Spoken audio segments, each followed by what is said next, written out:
नमस्कार साथियों, Nanak classes Shiv sir YouTube channel पे आप सभी साथियों का स्वागत, सत्कार, अभिनंदन। राजस्थान की नई आर्थिक समीक्षा आ चुकी है 2025-26 की।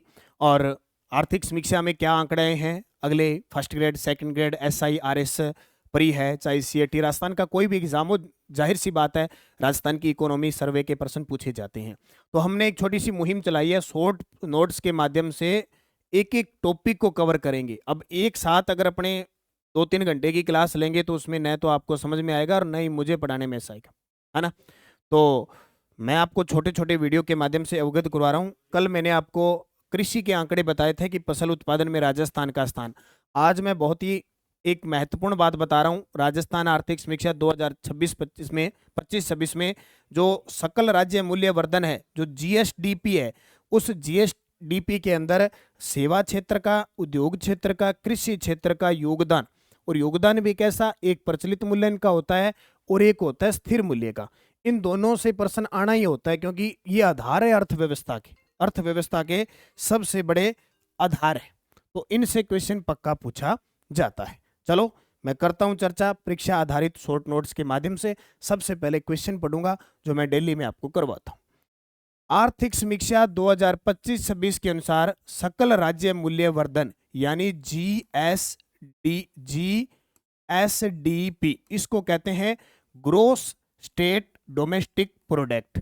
ये होता है राज्य की सीमा के अंदर किया गया जो अंतिम मूल्य व्यापार, और जो होता है वो मौद्रिक मूल्य होता है, जो अंतिम वस्तुएं हैं, यानी जो जीएसवीए और जो शुद्ध होता है उसमें जो राजकोषीय होता है, जो बच जाता है वो मौद्रिक मूल्य होता है। ठीक है।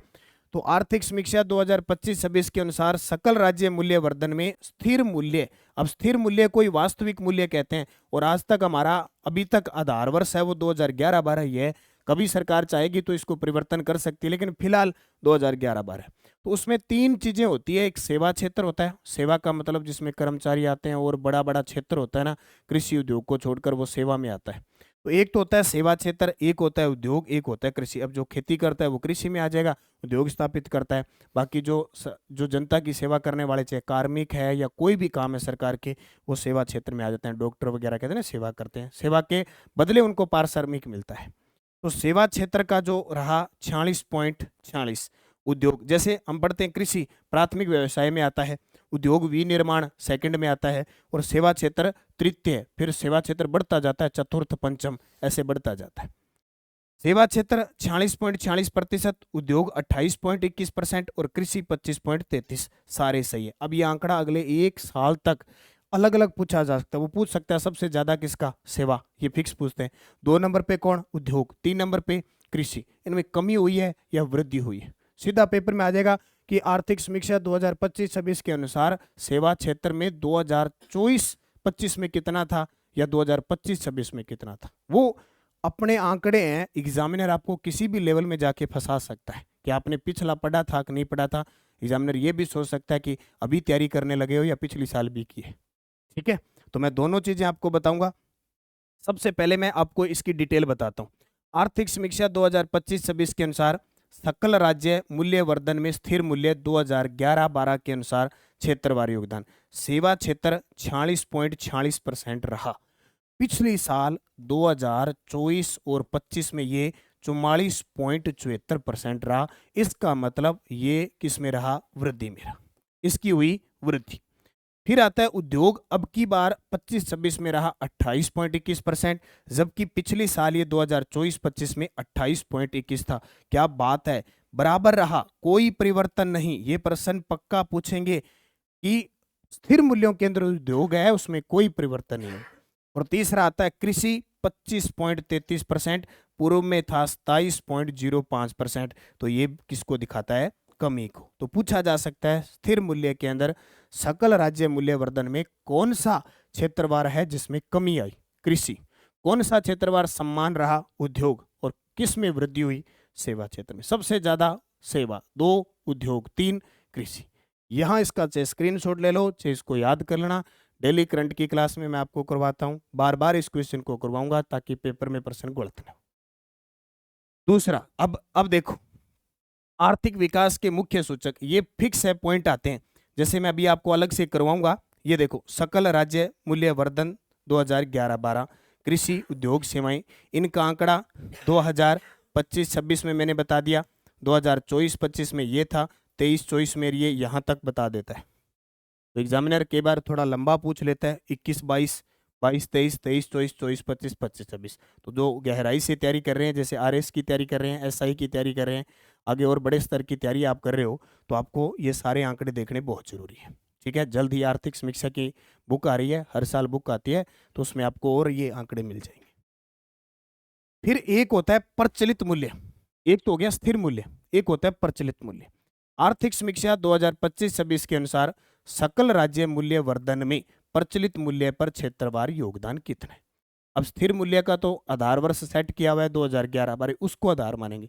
ये होता है प्रचलन में। अब नाम देखो, बड़ा नाम है, प्रचलित यानी प्रचलन में यानी वर्तमान में। अब वर्तमान में है तो आज हम अंदाजा तो नहीं लगा सकते भी क्या हो सकता है, तो इसलिए इसको कहते हैं अनुमान लगाना। ये अनुमानित होता है। अनुमानित को हम शब्द कह देते हैं संभावित। ये प्रश्न बहुत बार पूछे जाते हैं, ये दे देता है, हम एक प्रचलन प्रचलन पढ़ के जाते हैं। बहुत बार मैंने देखा है स्थिर मूल्य में स्थिर मूल्य न देकर वास्तविक मूल्य नाम लिख देते हैं, तो ये याद रखना। तो इसमें उद्योग क्षेत्र सेवा क्षेत्र में 47.71, उद्योग में 26.55, कृषि में 25.74, सारे के सारे सही है। अब इसको नोट कर लेना अच्छे तरीके से, ये तीनों चीजें। अब वही सेवा में सबसे ज्यादा, फिर उद्योग में है, फिर कृषि में, इनका क्रम है। अब डिटेल देखो। आर्थिक समीक्षा 2025-26 के अनुसार सकल राज्य मूल्य वर्धन में प्रचलित मूल्यों पर क्षेत्रवार योगदान सेवा क्षेत्र में 47.71% रहा, जो 2024-25 में कितना था, 45.82। इसका मतलब ये वृद्धि को दर्शाता है, ये वृद्धि हुई है। उद्योग 26.55%, जो पूर्व में 2024-25 में 27.05% था। इसका मतलब अब की बार ये 26.55 है, पहले 27.05 था, तो ये कमी दर्शा रहा है, ये कमी। और कृषि 25.74% है, और पिछले साल ये 27.13% था। इसका मतलब ये भी कमी दर्शा रहा है, ये भी कमी दर्शा रहा है। तो यहाँ से क्वेश्चन आएगा, बोले 2025-26 की रिपोर्ट के अनुसार प्रचलित मूल्य में कौन सा क्षेत्र है जो वृद्धि को दर्शाता है, सेवा। कौन से क्षेत्र है जो कमी को दर्शाते हैं, उद्योग और कृषि दोनों ही कमी को दर्शाते हैं। ठीक है, और वो क्रम वही रहेगा, सबसे ज्यादा सेवा, फिर उद्योग, फिर कृषि। तो ये आंकड़े फिक्स है, मैं छोटी छोटी क्लासों के माध्यम से आपको करवा रहा हूं, ताकि एकदम आंकड़े अब एक साथ ही, अब ये आंकड़ा बहुत लंबा चौड़ा है, ये आंकड़ा मैं इनको अलग अलग बताऊंगा। शुद्ध राज्य घरेलू उत्पाद, प्रति व्यक्ति आय मैं आपको बता चुका हूँ, प्रति व्यक्ति आय बता चुका हूँ, अलग अलग पढ़ेंगे, ताकि हम इन चीज़ों को आराम से, आप भी छोटे छोटे नोट्स बना के इनको कंठस्थ कर सकते हैं। और आज विशेष ऑफर, महाशिवरात्रि बचत ऑफर आज भी चल रहा है।